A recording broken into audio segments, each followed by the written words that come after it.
seconds.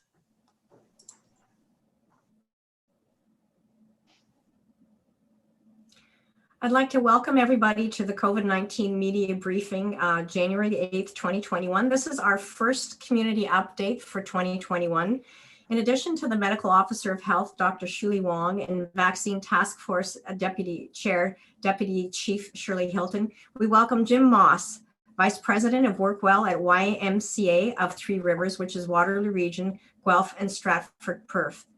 Workwell is a unique new initiative to foster workplace well-being, and we want to thank you for being here with us. On Wednesday, our Regional Board of Health unanimously passed a motion from Councillor Urbanovich and Councillor Rentz to advocate to the province and the Government of Canada for the need for paid sick time. Further supports are needed to help address the ongoing spread of COVID-19 and other illnesses in the future. Dr. Wang presented evidence that workplace outbreaks are the major obstacle in slowing the spread of COVID-19 in our community. And yet the current provincial and federal sick leave benefits are either unpaid or time restricted, and we feel that that's inappropriate during a pandemic. Without paid sick benefits, people are more likely to go to work when they have symptoms of COVID-19 or when they should be self-isolating. Unpaid or limited sick benefits might not cover recommended self-isolation days and put some workers in a difficult financial position. This motion adds our voice to numerous other municipalities pressing for better benefits. Another motion that was also tabled by Councillor Strickland for next week's special council meeting calls on the province to take further measures to reduce the spread of COVID-19 in workplaces by providing access to rapid testing in all workplaces, increasing provincial enforcement and spot checks on COVID-19 compliance in workplaces, and to provide more resources to the region of Waterloo to ensure compliance of COVID-19 prevention protocols in workplaces. Today's enforcement update is from December 28th, 2020 to January the 6th, 2021, and it includes actions from our local enforcement partners. 22 tickets and 6 court summons were issued in the past reporting period. The City of Cambridge bylaw issued 4 tickets, 3 at private residences for gatherings, total payable of $880 per ticket, 1 to the Stag Shop at 561 Hesper Road for being open as a non-essential business during lockdown. That ticket is $880. The City of Kitchener bylaw issued 13 tickets. 9 were issued at private residences for gatherings. 5 of these were issued at one residence. This residence has been visited and charged previously. The total payable per ticket is $880. 4 tickets were issued to businesses, and that total was $880 per ticket. And these include the East Africa Cafe, where 2 tickets were issued. 1 ticket for failing to comply with a continued order. Customers were inside with alcohol service during the lockdown, as well as they continue to have no customer logs, and 1 ticket for failure to wear face coverings. Total payable per ticket is $880, and they were previously charged by the City of Kitchener in December 2020. Red Rose Spa, 1 ticket for being open as a non-essential business during lockdown, and that is a ticket of $880. Beauty Health Design is 1 ticket for being open as a non-essential business during lockdown. That ticket is $880. The City of Waterloo bylaw issued 2 tickets. They were at private residences for gatherings, and the total is payable of $880 each. The GRT issued 1 ticket for failure to wear a mask, and that total payment is $240. Region of Waterloo bylaw issued 2 tickets at 150 Main Street for failure to wear a mask, and that total payable is $240 per ticket. Waterloo Regional Police Services charged Trinity Bible Chapel for exceeding the capacity limit at a place of worship. Each of the 6 church elders was issued a summons to court, and the fine will be determined by the court. In addition, yesterday, the Region of Waterloo bylaw enforcement officers laid charges under the Reopening Ontario Act in connection with an in-person gathering at a church on Lobsiger Line in Woolwich Township. 9 charges were laid in total. 6 individuals and the church corporation itself were charged for hosting a gathering exceeding the indoor limit, and 2 individuals were charged with attending. Regional bylaw officers, in partnership with the Waterloo Regional Police Service, responded to complaints by visiting the place of worship on Sunday, January the 3rd. Officers laid the charges based on their observed breaches of the province-wide shutdown restrictions, including exceeding indoor gathering limits. Although we cannot comment specifically about these charges as they are before the courts, I will say how deeply disappointed I am, in addition to the Mayor of Woolwich and many regional councillors and residents who have voiced their frustration at this display of civil disobedience. Regional staff are working with provincial legislation and are considering all options for next steps. The rising number of COVID-19 cases, outbreak settings, and hospitalizations in Waterloo Region are very concerning, as we will hear from Dr. Wang in a moment. Most places of worship in our community and across our province have shifted to offer online services and spiritual support. I want to thank the majority of our residents for your cooperation during these unprecedented times. I would now like to welcome Dr. Wang to provide a COVID-19 public health update.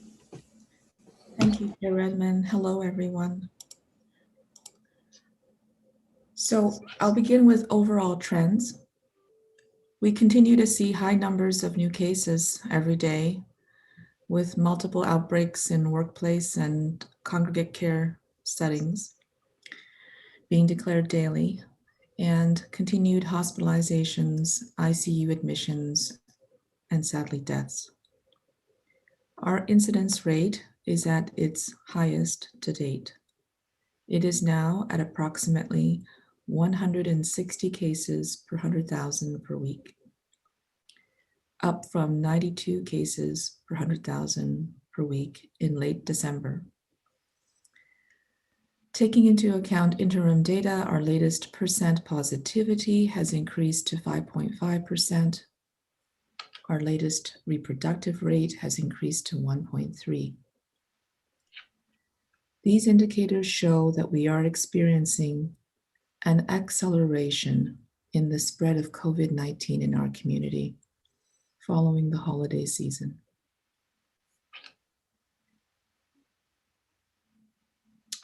We've gotten questions about workplace outbreaks, so I'll try to provide some information around them.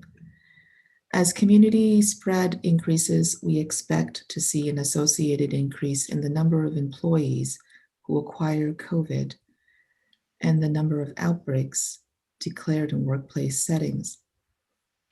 In the second wave, workplace settings have become among the most frequent settings experiencing outbreaks across Ontario, and it is the same for Waterloo Region. We currently have 13 active outbreaks, and there are a total of 135 workplaces with at least one worker who has tested positive. When is an outbreak declared?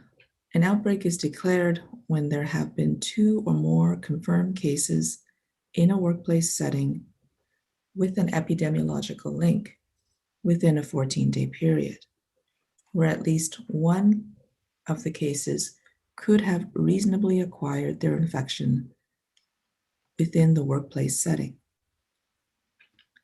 For each workplace outbreak, we work closely with the workplace to ensure appropriate infection prevention and control practices are in place and that they have the necessary support. This includes identification and notification of all high-risk contacts. These contacts are advised of their requirement to self-isolate and seek testing.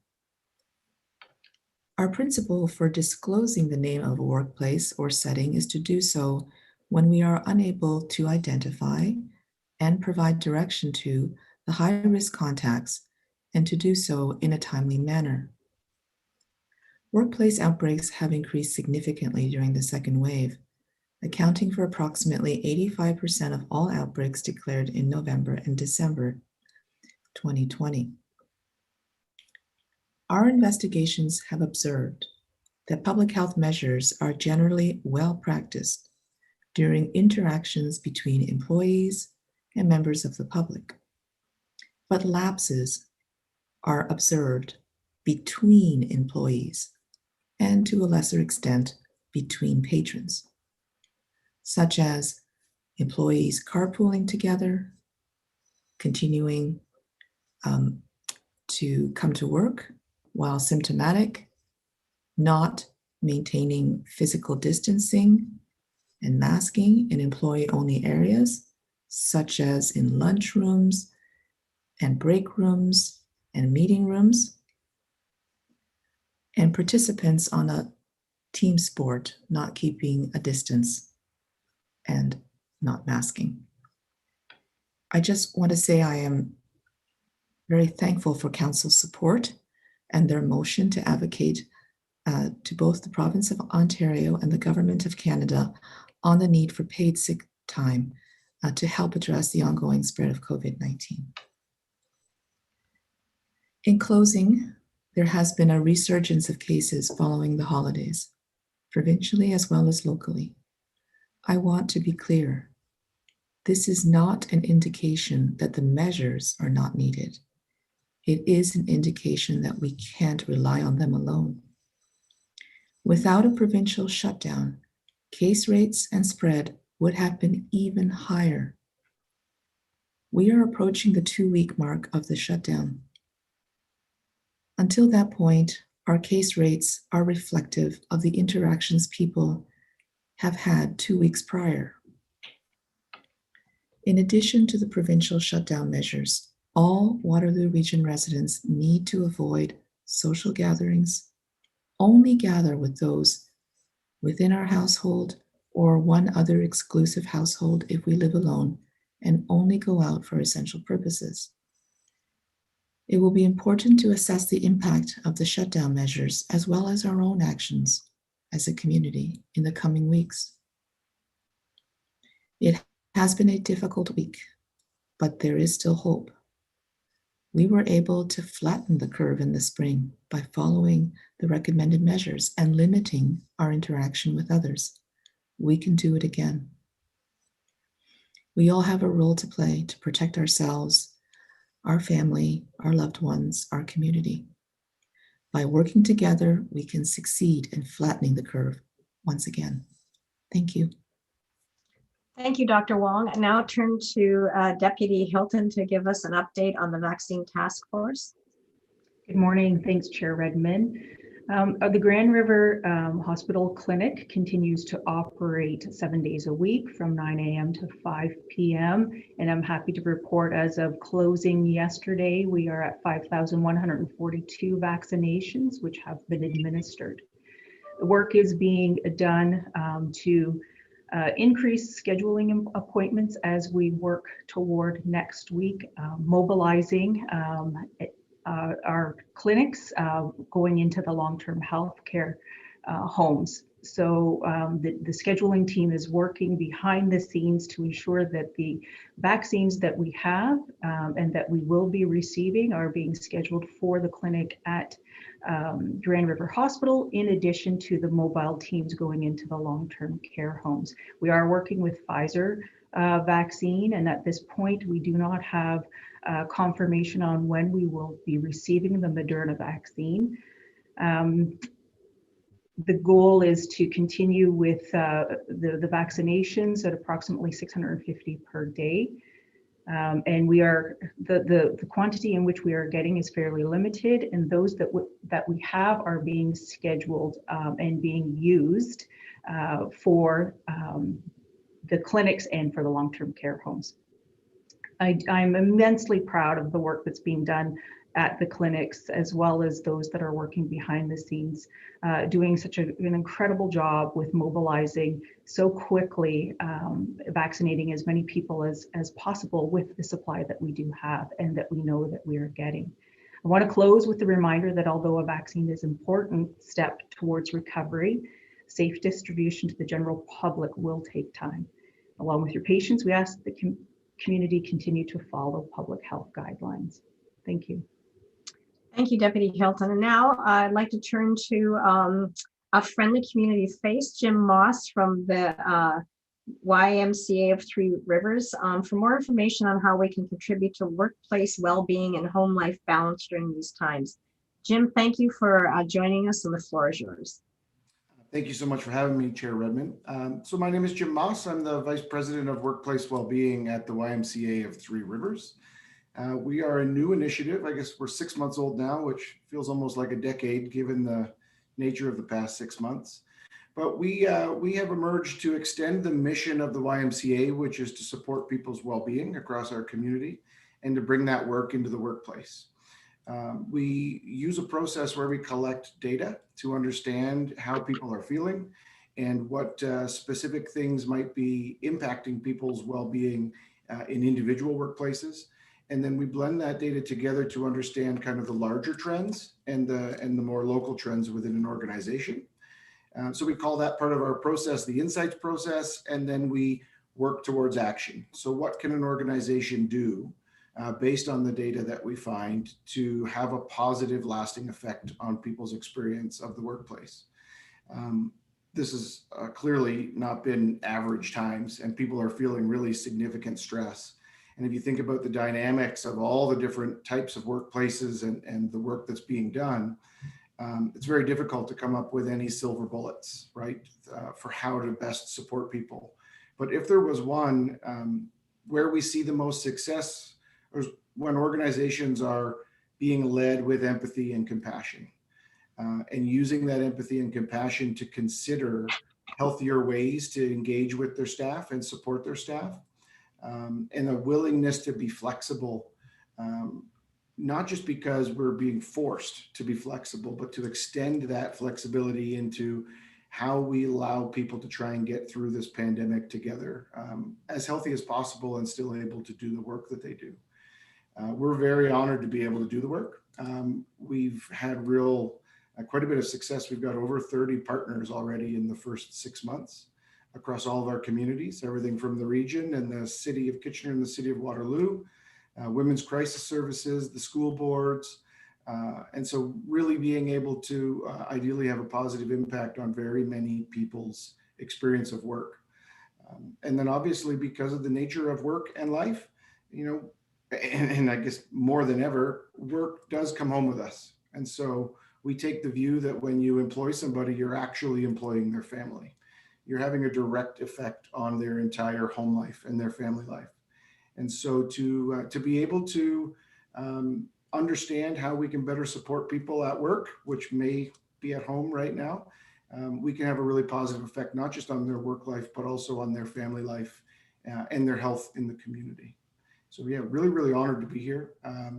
Really exceptionally proud of the team and the work that we've been able to do in the first 6 months, and looking forward to continuing to work with great leaders around our region, who I have to give a lot of credit. There's been a lot of humility from leaders in organizations who are aware that they may feel more confident about how to manage their culture and their employees' well-being under more normal times, but recognizing that these are certainly abnormal times and that these conditions are creating a set of challenges that they haven't faced before necessarily. And so the willingness to reach out and ask for expert support is really an incredible first step that puts people first.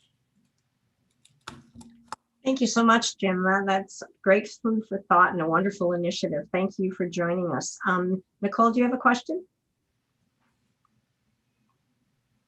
Hi, Happy New Year to all. I want to start off with you, Dr. Wang. The Minister of Education just said that they are going to expand asymptomatic testing at schools and public health units beyond the current hot zones. What is being done locally so this and safety and screening measures, additional ones, can be in place for January 25th? Do you have enough nurses for schools? Will there be more inspectors? And will you provide guidance to possibly teachers if they have to administer the tests? So I'm assuming this is an announcement that came in this morning? Yes. Okay, so we'll definitely be looking into it. And yeah, the rapid testing is an initiative that is led by the province.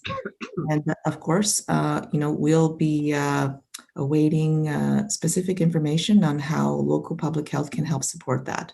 And when we have that information and we're able to, determine how it will be rolled out, we'll be able to provide that information then. Nicole, do you have a supplemental? Yes, I do. And I think this is for Ms. Hilton. The Premier was frank this morning saying that hospitals will be running out of vaccines in Toronto today and in other areas by next week. They're running out of the Pfizer vaccines. Where are we in terms of vaccine levels locally? Will we run out next week? And there was also talk about Moderna being extended to 3 additional public health units as of next week. Are we one of those 3? Deputy? Thanks, Nicole. In terms of running out of vaccine, we're operating on a supply basis. So we received a supply this week, and we have scheduled that out into appointments for the clinic at Grand River Hospital with the goal that next week we can start the mobilization of the mobile team to go into the long-term care home. So we're always scheduling with the goal of what we have and with the anticipation of what we might get the following week. Understanding that we don't necessarily always have the confirmation until just before we get the shipment. So it really is a supply issue. However, we are working with what we do have and booking those appointments. So I can't speak to whether we will be running out, but we run with what we know we have and what we're getting. And then in terms of, sorry, Nicole, what was your second question again? It was in regards to, is Waterloo Region possibly getting Moderna next week? Because we were told that 3 additional public health units will be receiving it starting next week. And then Dr. Wang and I both are looking at each other as we know right now, Moderna is not coming to Waterloo Region in the real near future. Yeah, That's the sometimes best. we get, and very often we get press announcements at the same time as the press, and then we wait to see what the specifics are and if we're included in that or not. Lots of fun stuff. Sorry, Tim, do you have a question? Yes, I do. Happy New Year. And I was just wondering, because 570 has been getting a lot of emails regarding cases at Toyota and the company's being quite tight-lipped about it. I was just wondering if public health would be starting to name workplaces like Toronto is when they have an outbreak. I'll just clarify. Toronto isn't naming workplaces systematically. They have started to do now what we have been doing for months since the start of the pandemic, which is enumerating the number of workplace outbreaks by sector and the cases associated with those outbreaks. So they are now doing what we've always been doing. What they will be doing is naming certain outbreaks when there is they feel there's a public health reason to do so. And that's exactly the approach that we've always had. So if we feel there's a public health need, that the people who need to know, because they could be at increased risk, if we cannot contact them in a timely manner, or we can identify them, without, we cannot identify them and contact them in a timely manner, then that would be an example of a reason that we would publicly identify a workplace in order to be able to have people self-identify in a timely manner.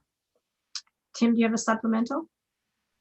Yeah, we are still under lockdown. And I was just wondering, Dr. Wang, with cases across Ontario skyrocketing, especially here locally, is that lockdown enough, or do we need to have it going on for months and months? Because I'm just curious what you're. Yeah, understandably, the provincial as well as the local situation is very concerning, and I understand that. I know that the province is actively discussing this matter, and they are, as I understand, going to be rolling out more information on, what further steps they may take. Damon, do you have a question? So my first question is for Deputy Hilton. I was wondering of how many people that have received the Pfizer vaccine how many have received their second dose so far? Thanks, Damon. If we're following the 21-day cycle, next week we should start with the 21-day, so they will be receiving their second dose beginning next week. Do you have a supplemental, David? Yeah. And then for Dr. Wang, with provincial projections expected for Tuesday, supposed to be staggering, would you be in supports of a curfew for the region? Yeah, I think, the province is looking at, all the options, and they're looking also at the evidence from other jurisdictions, as well as studies and advice from their science table and modeling table. So it wouldn't really, it would really be important, I think, to allow the province to look at all this data, of which our local data is a part of that, to determine what may be best, because this is a situation that doesn't just affect Waterloo Region. It affects most of the province, right, or the province very broadly, and so whatever measures would be appropriate for us, would be appropriate for the province.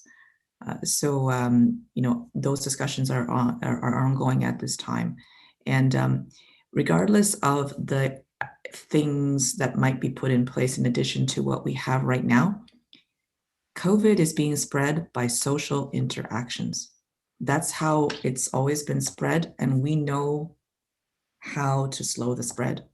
It's reducing those social interactions. So regardless of the mandatory measures the province may put in, we need to, all of us, try our best to minimize our social interactions.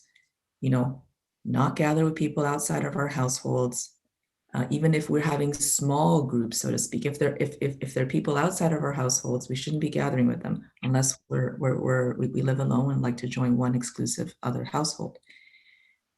And we need to try and go out for only essential purposes. This is the way that, this is the best measure for us.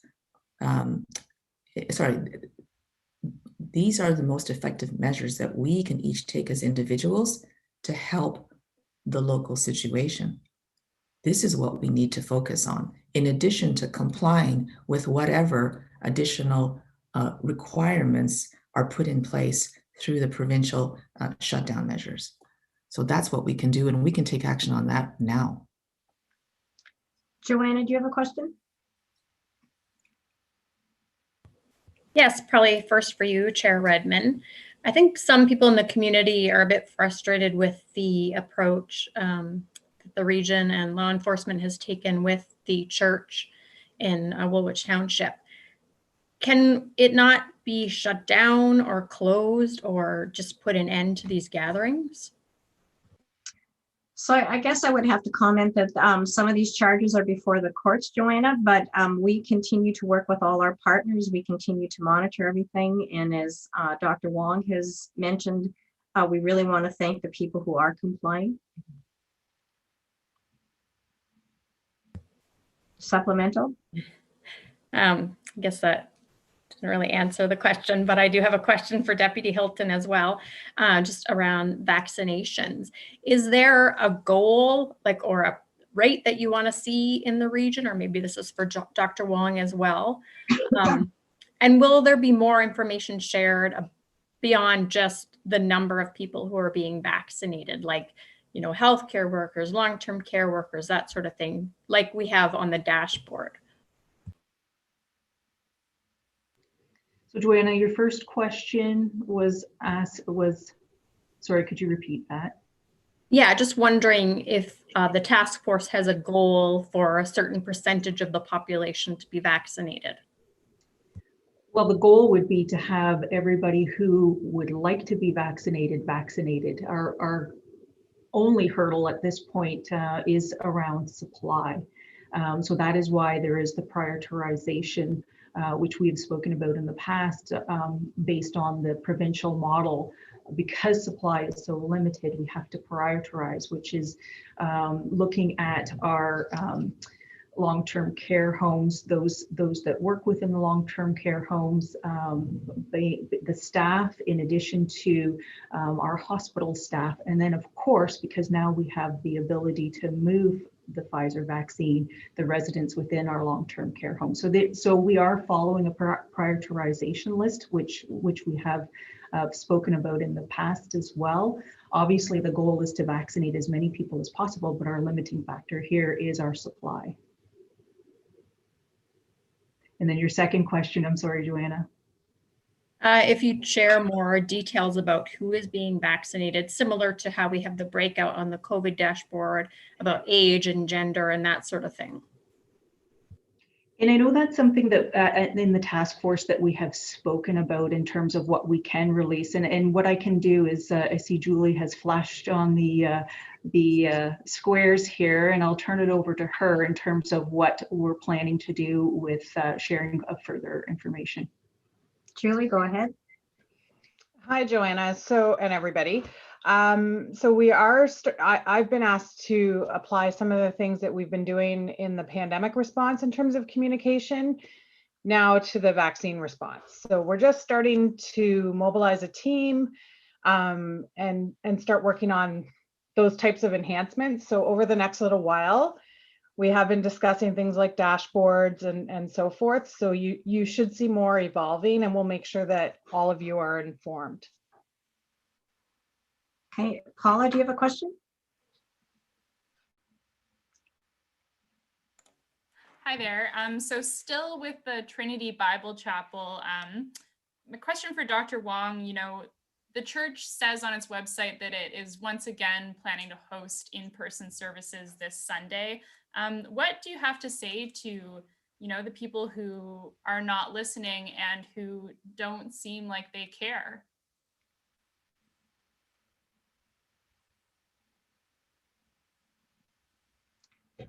So Paula, maybe I'll jump in and just say we continue with the public health inspectors, with all other partners throughout the region and at the province, to work on monitoring and enforcing the public health guidelines. So some of it's been education, some of it's been going and directing all kinds of faith communities about how they can operate safely and what the rules are. So we continue to work with our enforcement partners. And it is very disappointing, as I said in my comments, there are so many faith communities that are adhering to going virtual and providing spiritual support. So we really hope that that's what everybody would do.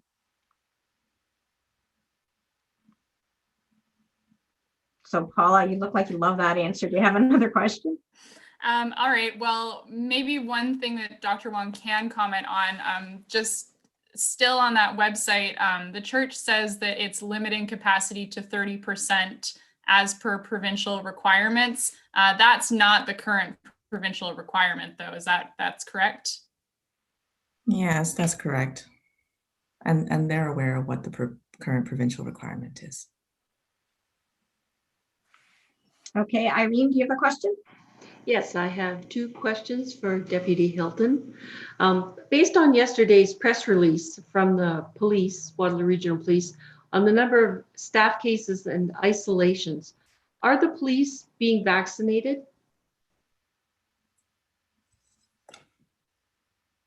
Thanks, Irene. I can't speak directly to that particular news release, but what I will speak to is the police along with fire personnel and other essential workers are part of phase 2 in relation to the vaccination distribution plan. So that again isn't going to take place for a while. And again, I'll speak to supply.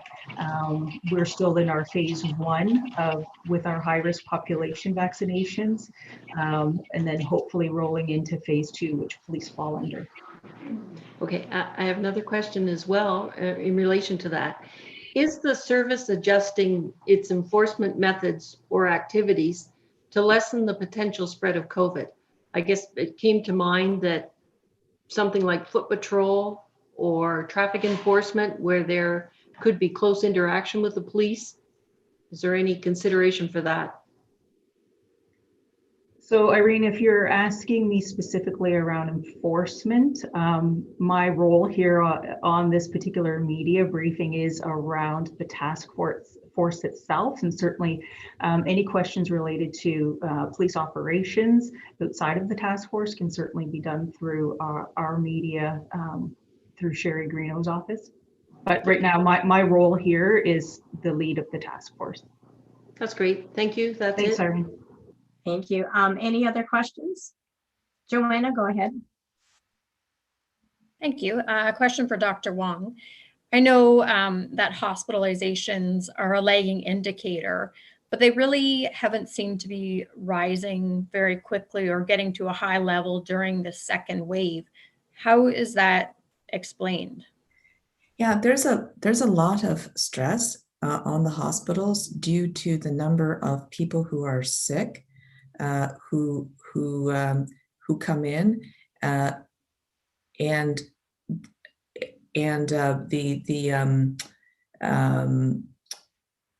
the implications of that are not all reflected in the number of confirmed cases on the dashboard. So that's one indicator. But the hospitals routinely have many others that are suspect cases that have symptoms. They have to put in place protocols for those. There's already protocols that they have to put in place in general across all the services in the hospital to prevent the spread of COVID, right? They have to have strict measures as well. That is going to impact services to the extent that certain things have to certain services are going to have to have additional requirements on them and may take more time, and there may be less people that are able to access a service at any one given time. So there's definitely additional pressures, and it's also one of those things where it's an ebb and flow. So I forgot to mention, hospitalized patients, once they are no longer considered infectious, I'll just start over again. Hospitalized patients who are confirmed COVID positive, once they're no longer infectious, they drop off our dashboard, but it doesn't mean that they are no longer experiencing effects of COVID and are having to be treated in the hospital still, for the effects of their infection. So, that's a repeat word, are being treated still for the consequences of their infection. And so, they could still be in the hospitals for longer because they require continual care. And there's also the fact that when you have multiple homes in outbreak, or even, just a few, but they are not very stable, they have significant outbreaks, healthcare systems have to rally around the homes to provide them additional supports. And a major player in the health system effort to rally around homes are the hospitals. So they have to deploy staffing from the hospitals to help out the homes, for example. So it's a situation where the system itself is under significant strain. Our hospitals have been doing an excellent job in trying to manage all those challenges, including, as you're aware, ramping down some procedures in order to be able to leave room for other more pressing procedures. But any additional load of COVID patients coming in, which we'll see more and more of in the weeks that are following, that's going to add more pressure to the hospital system. And we see that already in other areas of Ontario that are a little bit ahead of us in their curve, that their hospitals are under even more pressure than they were before, and that ours are at right now. So this is just I'll stop there, but it's not just that number that tells the whole story. And for more information about that, it's probably actually better if you speak to, for example, Lee Fairclough, who can give you a much better perspective on the overall impact to hospitals from COVID. Thanks. So I saw Paula, Nicole, but Lauren all of a sudden lit up her square. So Lauren, do you have a question? Yeah, if that's okay, I just have one to sneak in here. So this week, the total case numbers in Baden had doubled on the dashboard.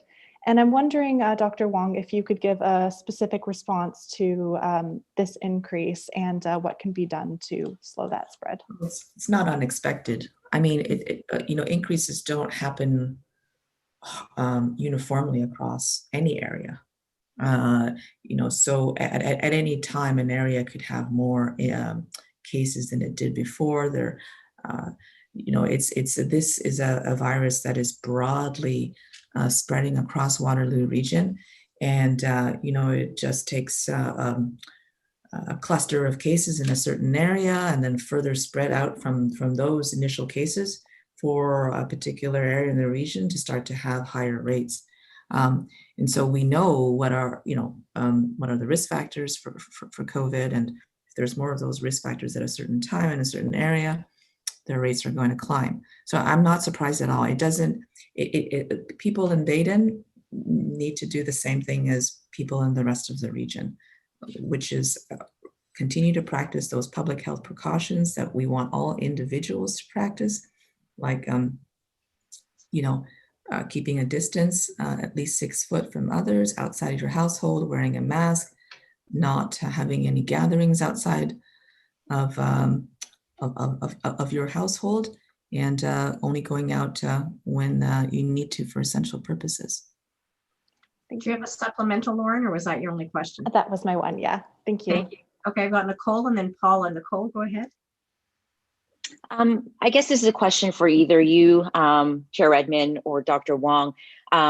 During the press conference today, Premier Ford said, "This is so serious. This is the most serious ever since the start of the pandemic." Then right after that, Dr. Barbara Yaffe went on the call and expressed the same sort of dire situation, saying she didn't want to sound fearful, but admits we're getting close to that desperation point. Are local leaders feeling the same way? Maybe I can start. This is very concerning. And,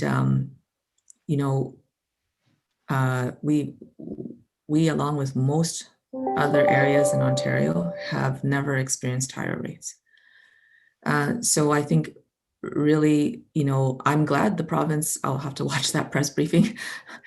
I'm really glad that the province, has put out information about the provincial picture so that we can all be informed. The situation in Waterloo region, we've been trying to continue to provide updates about that locally every week. We were concerned this may happen after the holidays. There may be a surge in cases, and it has happened. I think everyone needs to take this extremely seriously. And I know many residents in our region have already, and they are doing their best. We need everyone to take this extremely seriously, and we need everyone's help in trying to flatten the curve.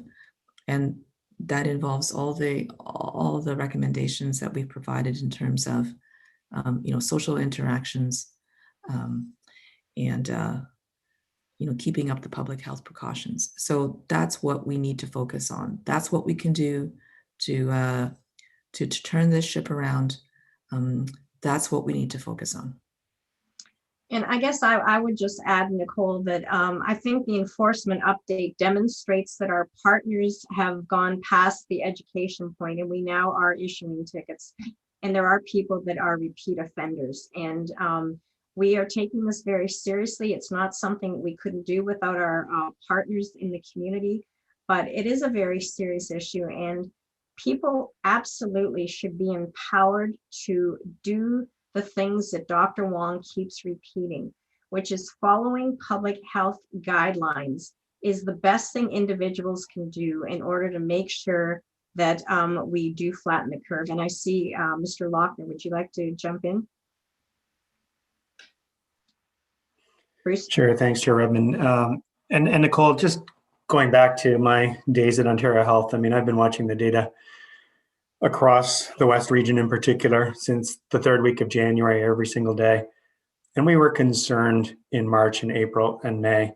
But, again, talking to my former colleagues who lead hospitals and health systems in different communities, they are beyond concerned now when we have ICUs at such a breaking point, when we have infection rates in community that are affecting frontline nurses and doctors and so on, when we have procedures and other services, healthcare services that are being canceled because we don't have the capacity.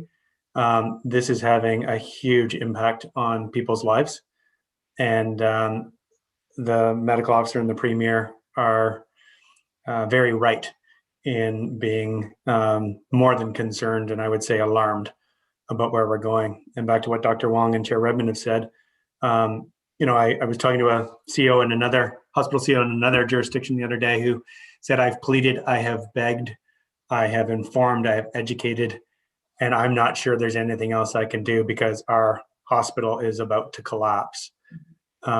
So again, it's back to so many people have done the right thing. So many people have sacrificed. The vaccine will not come fast enough before this gets worse. And we are many months away from the impact we need from a vaccine, that we do need people to stay home, take all the measures that Dr. Wang and others have projected, or our health system. I fear the worst if they don't. Thank you. Paula, you had a question about vaccines? Yes, so question, I think for Shirley Hilton. I was wondering if you could tell us anything about what you're doing to secure the vaccines. And by that, I mean, making sure that no one tries to steal or tamper with them, things like that. Thanks, Paula. Obviously, I'll stay relatively vague in my response because if I provide to you too much detail around security, that in and of itself is a security risk. However, that said, right from the time that the vaccine leaves its point to come to Grand River, there is security in place. There's security in place at Grand River itself. Where it is being stored, obviously, is in a place that only has accessibility to those that are required to be there as well.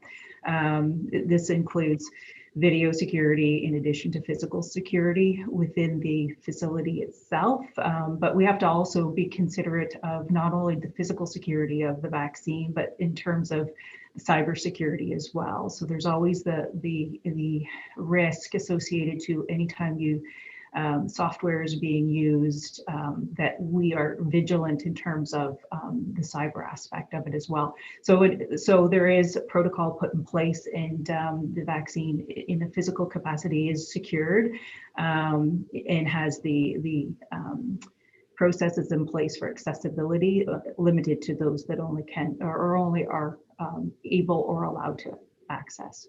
So vague, but there is definitely security protocols in place. And I guess, Paul, if I could just add on to that, this whole response, whether it was to the pandemic, it's clearly a public health issue, but public health has not done this alone. And I know Dr. Wang is very good about sort of sharing the glory. When it came to vaccine rollout, we went to a valued partner, which is the Waterloo Regional Police Service, and they did not have to step up to lead this task force. And they have dedicated full-time personnel to making sure that almost a paramilitary rollout of something that some people have called liquid gold. So your question about security is very appropriate, but it's really important to recognize that it's Deputy Hilton with 3 or 4 of her staff. It's the bandwidth of public health, joined with Waterloo Regional staff who are being seconded to this issue, dealing with primary care workers, as well as our hospitals. Our clinic is in Grand River Hospital. This is truly a community response. And it's one of the reasons why Waterloo Region does so well, because we do know how to collaborate and cooperate. But I just really want to underscore that the police did not have to step up. I don't remember clearly if Shirley volunteered or got voluntold, but she and her team from Waterloo Regional Police are doing an amazing job with all of our other partners about being nimble. And some of the things that you're hearing in the media is the supply is one of the pinch points. And we recalibrate. I don't, but the team does. I sit on it, but they represent a whole lot of people in our community that are doing their very best to make sure that when we get a supply, that it is getting out to the priority groups in a timely manner. And it's an amazing team effort. Dr. Wang, do you want to add anything? Just that I'm most grateful for the support of Deputy Hilton, the Waterloo Regional Police, the other partners that we have around the table. They are working so hard, and really, public health, for example, could not do this alone. And because we are able to draw upon the leadership and support of so many in our, in so many sectors and agencies across our community, we're able to do this better as a region. And, we're doing well overall in the rollout. And that's really because of the fact, as you said, Chair Redman, we're able to come together and do this. So I'm most grateful that we're doing it this way in Waterloo Region. Thank you. Were there any further questions? It's probably a way longer answer than you wanted, Paula. Joanna? Yeah, just another question for Dr. Wang, kind of following up on a previous one. Mhm. Are we in a worse situation now than in the spring when the pandemic first started? Right now, yes, we are in a more concerning situation because of the fact that in the spring, yes, there were very severe impacts in the long-term care homes. But now, we have much greater spread in the community overall. And we see those impacts in multiple sectors, including, once again, in the long-term care and retirement home sector. And it is creating impacts that we have not seen in the second wave, such as extreme stress on ICUs and hospital services, as well as stress in other areas of the healthcare system, such as the home care workers who are having to help out and provide support oftentimes to homes that need more supports because they're going into outbreaks. So overall, there's much greater community spread. There's much more significant impacts on the healthcare system overall. And yeah, it's very concerning. And that's why really I hope people understand this is really serious. And the best thing that we can do, and we've done this before, is to drastically keep our social interactions to a minimum. That's how we can best slow the spread and turn this situation around. Mr. Lauckner, did you want to add in? Yes, I think the collateral damage across the community is also much different than it was in March and April. When we think of even our own staff, the nurses and so on, and hospital staff, healthcare staff, home care staff who have children, and now with school, homeschooling, the impact that has both from a stress perspective and a job perspective, and trying to save lives at the same time. When we think of the impact on small businesses, and because it's so widespread in community, the actions that government has taken and the impact that we all know that has on small businesses and people losing their livelihood. So, again, we compel people who have not taken the action necessary to think about their impact of the actions, not only in the healthcare system, but on small business, on children and so on. And then as Jim spoke, I think it was so timely, his presentation, just the mental health impacts that are widespread across everyone. And I'm sure, including many of us, if not all of us on this phone, are under our own stresses as a result of this. So this is much bigger than the spring in my view. Thank you. Any further questions? Well, thank you all for attending. Nicole, do you have a question or you? I'm just wondering, with the case counts and things changing so rapidly and us being in lockdown, I'm wondering if we're going to increase the weekly updates to twice a week. I don't know that that's anything that's been discussed, Nicole, so let us take that away. I mean, the dashboard is updated, right? Julie, do you want to comment? So sorry, Nicole, I missed the first part, but you're asking for which purpose? For the vaccine information or for COVID in general? Just for have an update like this twice a week instead of just on Fridays, because things are again changing so rapidly. And so we don't want to overwhelm you constantly with asking you questions on a daily basis, and having to wait until, Friday. We always discuss these things. It is a challenge either way, right? And so at this point, we are going to continue with the Friday, I believe. But certainly we have the mechanism in place to scale up at any point should we need to. Yeah, I think we're trying to be as responsive as we can, and we do, I think, manage. I think it's safe to say more than a dozen media requests a day in terms of responses to them, and I also do frequently update the Board of Health and or a committee of the whole and or regional council, and I have those opportunities because of the fact that things have come up very quickly and. So they're scheduled in as opportunities, and I think again, it's not just me on the calls as well, and so it's something I think we have to look at in terms of what can how we can best respond to the information needs. Okay, thank you all very much. Stay well. Stay home, wash your hands, get tested if you have symptoms. Thank you. Thank you.